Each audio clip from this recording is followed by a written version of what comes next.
The Bob Dylan? Bob Dylan. To quote Bob Dylan. Bob Dylan. Bob Dylan. Bob Dylan. It's a song written by Bob Dylan. Bob Dylan Review. Bob Dylan once wrote, "Keep a good head and always carry a light bulb." I'm Owen Keller of Overconsumed. Today we start our series on the works of the freewheelin', the king of folk, Bob Dylan himself. But is a freshman album always that indicative of a successful career? Find out in today's episode, A Rocky Start, self-titled by Bob Dylan. All right, welcome back to Overconsumed. I'm Owen Keller. I'm here with Matt Wanat today. I'm English professor here at OU and write about American literature and film, and have been a Bob Dylan fan since I was 14 years old. Absolutely. Have done some conference papers on Dylan and wrote about Dylan in my dissertation. I interestingly, I listened to Bob Dylan and I knew I would like him when I first got into him, but I had to keep trudging through some of it. Some of the harmonica mixing on some of the albums is just terrible. There are just certain things, but then eventually, sonically, it just started to work for me. And I honestly, it takes, 5 to 6 listens for an album's lyrics to start popping out at me. I'm curious, do you have a different experience when you're listening to albums? Well, my experience listening to albums is sometimes that, but my experience listening to Bob Dylan, because it goes back so far, it goes back 39 years or something. Right.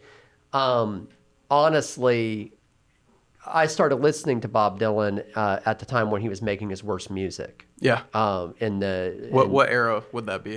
Down in the Groove, around 1988. But I was in a rural high school where everyone was either into pop music or hair metal. Yeah. And I really didn't know that many people who liked Bob Dylan. It was at that particular moment in a rural high school in Ohio, it wasn't like that.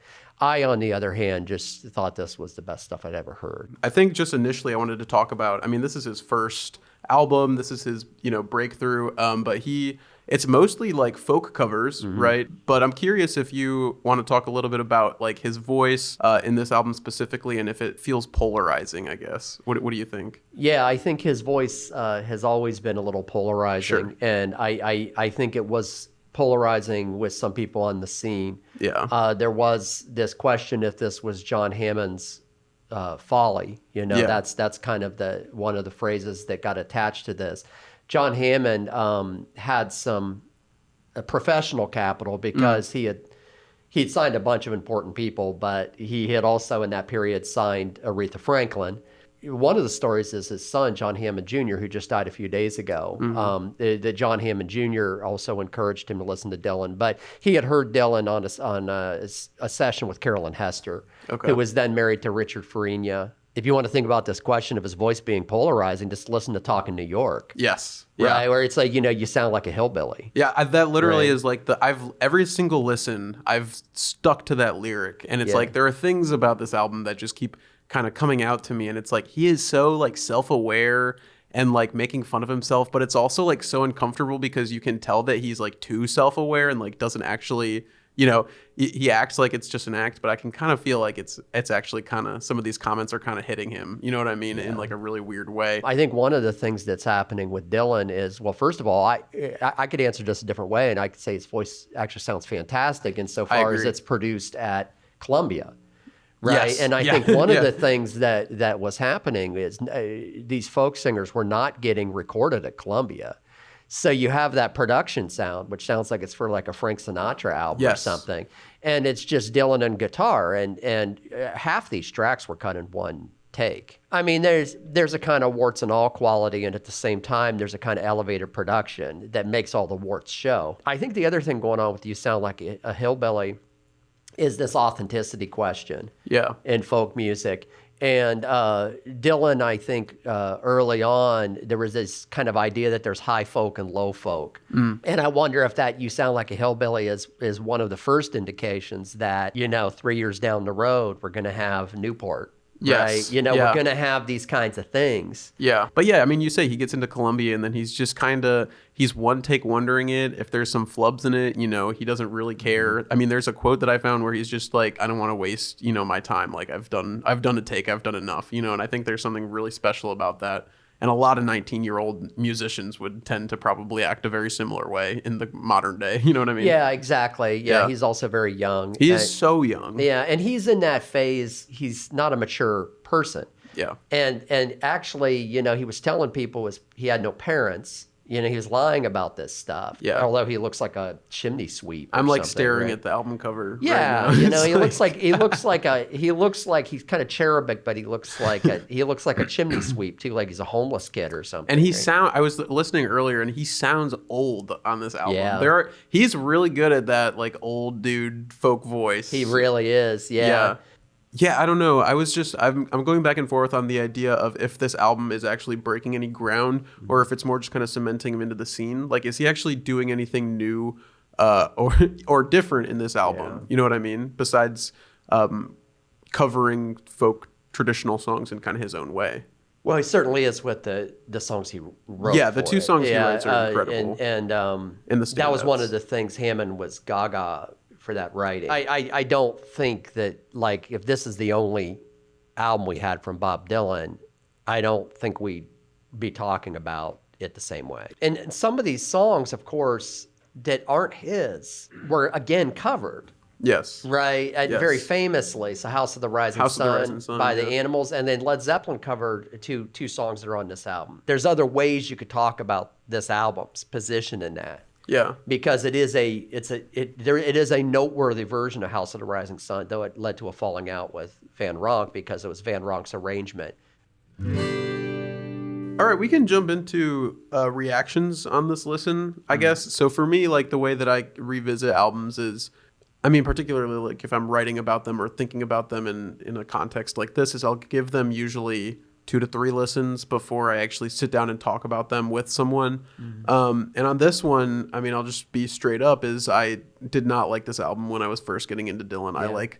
I eventually listened to it because I was like, all right, I've done like the first 10. I might as well go back to the very first one. And I was like, no, it's not for me. Like, I didn't even like the mix. You know, I was like a production snob about it. And now that I've gone back, I really do kind of see it as like a valuable piece of work.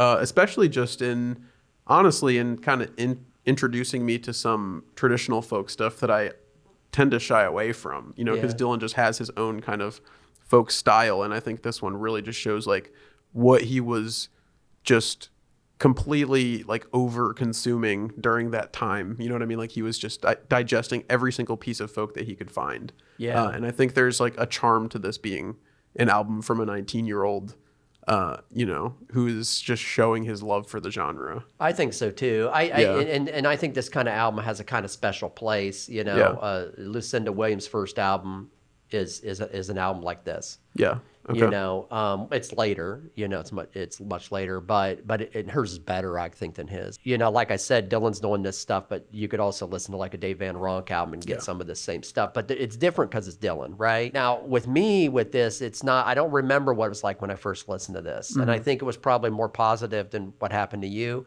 But my version of this album is easy to take for granted. Yes. It doesn't rank high for me among Dylan albums, so I don't listen to it for 2 years. Has it been 2 years? I don't know, but you hadn't listened to it in a while. But I don't listen to it very often. Do you do know? like playlists? Like, do you have songs from this somewhere in a playlist? Or? Yeah, I usually do. And I would actually probably say, I'm looking at the song list here, what turns up in my playlist the most. See That My Grave Is Kept Clean maybe turns up more than anything else in my playlist. Yeah, so especially on this listen, you know, in the first one, I was just kind of, I really like to pick out like, I like this song a lot. This is one of my favorites from this album. And I was just like, I know Song to Woody and none of the other ones were really hidden for me. But now I can say In My Time of Dying, Man of Constant Sorrow, even like Highway 51 Blues, like all of these songs are really kind of, You're No Good is also amazing for an opener. But all these songs are actually like standing out to me, even though before I just saw them as kind of nothing, you know, which I think is really cool. And You're No Good is another one that sometimes surprises me. Yeah. I'm surprised how hard that song hits. Yes. At the beginning of this, right? Yeah. I honestly had thought that I was just kind of unaware, and all of these were like acclaimed pieces of folk music, but some of them are just songs that like he was the first one to record. Then is that kind of the implication? I think most of them aren't. Most are not. Okay. But and then some of these, because especially like, well, actually folk songs in general, but blues songs specifically have these floater lines and stuff like that. So some of these songs are attributed to people, but they weren't necessarily written by those people. Yeah. Right. So something like In My Time of Dying, if you listen to Blind Willie Johnson's Jesus Make Up My Dying Bed, Dylan probably heard that version, but he probably also heard the Josh White version. Josh White was big. People loved him on the folk scene. Yeah. Any other thoughts on your kind of reactions on this re-listen? Anything else that stood out to you before we jump into segments? Well, I was a little bit surprised to kind of hear the rock sensibility in some of it. Even though I just got done saying, or even though I know that the Dylan Goes Electric thing is not a clean break at all. Yeah. He had already been doing electric music. Yeah. There's this thing he's doing on guitar that it sounds like the Everly Brothers. It sounds like Wake Up Little Susie. Mm-hmm. Like if you know that at Wake Up Little Susie, it has this, this kind of rolling guitar sound in it. Well, he picks it up and he does it in one of these folk songs. Yeah. Right. And he, because he can't play the blues songs like one of these blues songs, there's a Mississippi Fred McDowell version, and Fred McDowell was a great slide player and he would let it ring. So he would leave this kind of like drone behind it. Yeah. Dylan doesn't do that. Instead, he kind of rolls it. It almost sounds like the guitar's falling down the stairs. Yeah. You know what I mean? And there's something rock and roll about that. Yes. There's something very like minimalist, you know what I mean? And he picks up on that. And he does that on this album. And I swear, you listen to that, and then you listen to like Wake Up Little Susie, and you're like, this sounds more like Wake Up Little Susie than it does like one of these blues men. Yeah. Right? Yeah. And then that's in your head, and you go and listen to something like Mrs. Robinson by Simon and Garfunkel, and it's kind of an unresolved version of the same kind of intro lick. Oh, that's interesting. So my point is, just like with House of the Rising Sun becoming a rock song, and just like Led Zeppelin doing some of these, going back to this, I was surprised how much I hear this as a rock album. Yeah, I think that's really insightful. And in general, like genre blending is something that I'm into in general. I mean, even as far as modern, like hip hop, anything that kind of incorporates jazz into it, or even, like rock, or, any of these kind of other genres is something that actually stands out in music to me instead of just kind of living within the grain. You know what I mean? So that's something I'm really, really into. Yeah. So hopefully that'll help me kind of have a new perspective on this album. Like you said, maybe in 2 years I'll go back to it and Yeah, I probably will too. I'll probably leave here today and then not listen to it for a while. You know. But it's fun with these Dylan albums, like some of the Dylan albums that I don't think of as like his really great albums. Every once in a while I come back, there's like something in them. Yeah. There's stuff in them. I'm like halfway through his discography probably, and I think I stopped right before me and you were talking before, like kind of like the dragging period, like the late season 2 Twin Peaks period of Bob Dylan. You know what I mean? I'm not really looking forward to that, but hopefully it'll be fun to cover. I'm a defender of Street Legal and some of those, but the second and third Born Again Christian album, they're a little hard going, but then it gets really hard going by the late 80s. Yeah. So you're in for some. It's gonna feel like work. Exactly. Yeah. The second half of season 2 of Twin Peaks. Yeah. That's a good analogy. You're even then, I kind of like that. Remember though that last episode, like after they got by the pageant, the last episode kills, right? Yeah. So the same kind of thing happens with Dylan. Yeah. Like Infidels is not a great album, but boy, some great music came out of that album. So yeah. Okay, cool. So let's jump into some of the segments I have written down. First off, best lyric. I'll go first. Yeah. I think for me it has to be, first off, we should acknowledge there are 2 original songs on this album. So unless you want to pull like a folk lyric, I'm kind of assuming that there's just 2 songs we can pull from. I went with the infamous Hey Hey Woody Guthrie, I Wrote You a Song about a funny old world that's coming along. I think it's really, really profound in an album that feels very funny and feels very kind of lighthearted and fun, and just kind of recording music with your buddies, honestly, is what it sounds like, even though it's kind of just him recording it. Yeah. It just completely pulls you out of spontaneity of this album, the fun elements. And it's like, he's already showing that he's a really, really powerful songwriter this early. So, and he's showing he has this like mastery of this vernacular. Yes. Right. Because, now we're after, have you ever seen The Simpsons where they'd go on strike and, Lisa says, come gather around friends, she says like, they have the plant, but we have the power, or whatever the line she says about the power. I don't remember. It's something like that.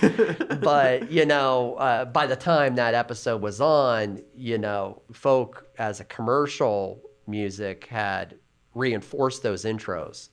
yeah. Right. But the people in the folk scene know how to do those intros, and they do that come gather around friends. And I think, honestly, the older I get, the more I think that thing that is sort of part of folk music is kind of profound. Yeah. Because it sets up a very direct listener. Yes. Like you, right? Yes. And what I love about that line that you just gave is it's not song about Woody, it's song to Woody. Mm-hmm. Right? And that's very poignant too. He's saying, this is for you. Right? It's pretty beautiful. That is, that's great. It's a great line. Yeah. What's yours? You Well, got I'm gonna, you said we probably have to pick from two. Yeah, I mean, you could do any of them. But I'm gonna do something more perverse and kind of go into In My Time of Dying. Okay. Because I think that a line like, or a verse like, well, meet me, Jesus, meet me in the middle of the air. If these wings should fail me, Lord, won't you meet me with another pair? I think is, one of the things you hear in the music that's not his on this is his extraordinary affection for an understanding of these devices. Yes. From blues and country, from these old hillbilly records and race records, and Anglo-American ballads and blues, that idea of like, if I lose my wings, give me another pair. Yeah. There's so much death on this album. Yes. And it's coming from the African-American song tradition, most of it. Do you know, was this, again, kind of very new to folk beyond Dylan. Is this a song that was kind of already known, or is this one that he had? Yeah, I think it would have been known to people in the scene. Okay. But then the question becomes, because this is on Columbia Records, it didn't sell enough for it to be really influential for mainstream America, right? Oh, the other thing that happened with this album when like the A&R people at Columbia were like, is this John Hammond's Folly? Apparently another thing that happened with this album is Johnny Cash liked it. Yes, I heard that. So you got Johnny Cash storming around being bigger than life, said, I like this album. Nobody wants to, mess with Johnny Cash or whatever, Yeah.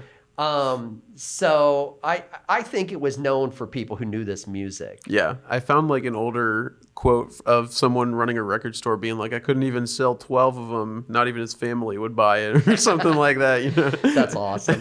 I will say that line I just read, that's in versions of this song. It's in the Josh White version, for instance, which is from like 1933. Yeah. I think you absolutely nail though that, he's able to bring, well, first off, he's 19. So anything he brings to the table is going to be, I don't know, so uneducated, but also, he's bringing like such an angst to this music that I'm not sure I would associate with like traditional folk, which I think is really cool. Yeah. He gets better at that, like when he gets older.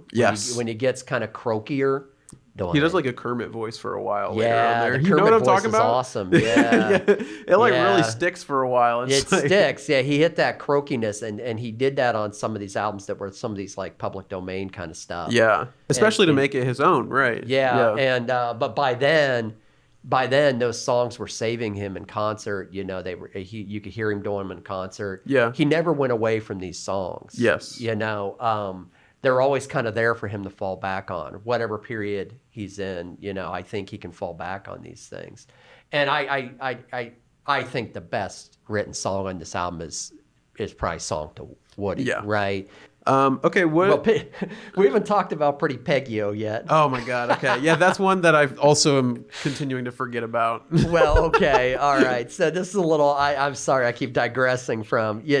But the way he starts that again, that sort of inauthenticity. I've been all around the country and I never found Fanario. Whatever he says. Well, that was one of the versions of this song that was like, that's what it was called. Okay. Some people did it.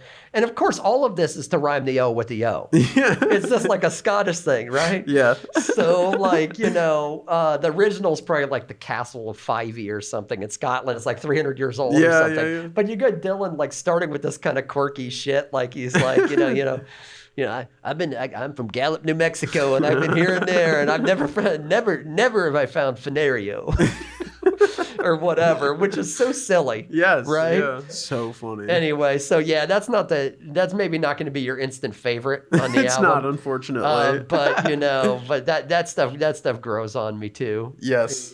Okay, most Bob Dylan lyric. Mine is, a lot of people don't have much food on their table, but they got a lot of forks and knives and they got to cut something. That's a perfect choice. It's like, yeah. It's also just funny because like he's layering meaning in there, but it's just so silly. It's like he's just people don't have much to eat, but they got knives and forks and they got to cut something. Yeah, that's so Dylan. I've got two for this. Okay, I've got one more. That's not his song. Okay. And that's, there's one kind favor I'll ask of you. Mm-hmm. And see that my grave is kept clean. Mm-hmm. Because the sarcasm of that sounds like Dylan wrote it. And he did it. But you get like Blind Lemon Jefferson, this Blind Lemon Jefferson song, from like 1927, I think. It's crazy. There's something about that line, there's one kind favor I'll ask of you, just see that my grave is kept clean. Yeah. And to me, that's a very Dylan lyric. Yeah. Because, it's like saying, send me back to Spanish boots of Spanish leather, right? There's something nasty in that. And that little nastiness that becomes mid-60s Dylan is in that song, and he didn't even write it. Yeah. So I dig that. And I think this song's deeply ambivalent. Yes. Because the very last thing that I'd want to do is to say I've been hitting some hard traveling too. That could be read two completely different ways. Right? Yeah. It could be, I want to be like you, Woody, or it could be the last thing I want is to be dying of Huntington's chorea in this state hospital, like you. Yeah. And that's, to me, that's pure Dylan. Yes. That's pure Dylan. It's iconoclastic and iconophilic at the same time. It's, I love you, Woody, and boy, the road sucks. Yeah. Wonderful, brilliant song. And you would say stand out, I guess, against other kind of folk writers is that he's able to kind of use this sarcastic and even sometimes like darkly comedic kind of tone in his writing. You'll see like when Baez was interviewed for, the Scududo biography in 71, I think Baez, says that one of the reasons she loved these Dylan songs is that even when they were topical, they weren't simple. Yeah. They had complex ranges of motion. They weren't didactic. Yeah. And I think people want to kind of associate her with the didactic do-gooder that was holding him down, but she has that streak in her too. Yes. She just has the do-good side of it, but she's got that caustic streak too. She's kind of a jerk too. Yeah. In her own way. Yeah. And she's ambitious too, right? And I think one of the things that people were loving about Dylan was that he could do that. Yeah. And at the same time, there's already that kernel in there of this is a guy who is not going to be locked down to anything. Yeah. Best production, I'm giving it to Man of Constant Sorrow. Oh, yeah. I love a good, like, experimental, noisy record. And this one is just, it's like mixed so like filthily, you know what I mean? Like you can just kind of hear everything just kind of banging against each other. But the tonality of his voice in it too is just it's incredible. And yeah, I just think in general this song is just produced phenomenally, and it reminds me a lot of modern music that I like, that kind of pulls on, like noise traditions and things like that. Yeah. And it's kind of like weirdly foreshadowing like later rock and things like that. Yeah, it's interesting. This is a harder question for me because in some cases with Dylan, with production, you want to catch things that are not what people want in a studio. Yeah. And that tonal breath control thing, they catch it there. Yeah. Right? I think my choice is still probably Song to Woody. Yeah. Just because it catches the very conversational quality. I think there's a degree. I'm not saying he couldn't have done it at a lower fidelity studio, but there's something about Dylan singing this song in this state-of-the-art studio. Yes. Yeah. Where, again, it's like where Sinatra and people like that are recording in here, right? Yeah. We're talking about production, really, right? But I also think arrangement, to what degree arrangement matters to production. One thing we haven't talked about yet is that Song to Woody's tune source is 1913 Massacre. Okay. Which is a Woody Guthrie song about copper boss thugs yelling fire at a Christmas party and a bunch of children getting trampled to death. Oh, wow. Okay. So Dylan has turned this like really devastating Woody Guthrie song. Yeah. That he knew from Woody, but he also knew from Ramblin' Jack, who did a great version of it. And Dylan learned a lot from Ramblin' Jack Elliott, okay, in that period. He's turning that tune source is lurking in there. So I think not only is the production capturing that song, but the arrangement of the song is kind of chilling. Yeah. Because it's this, it's this traveling song that he's created out of it. Yeah. Okay. What happens in his guitar version is in that, it's hard to vocalize guitar, especially for me because I'm not talented enough, but I'm about to, but that it's that, that doon, doon, doon, kind of like that kind of ascending, descending thing that he does on the guitar in Song to Woody. Yeah. Pulls everything along and makes it into a traveling song.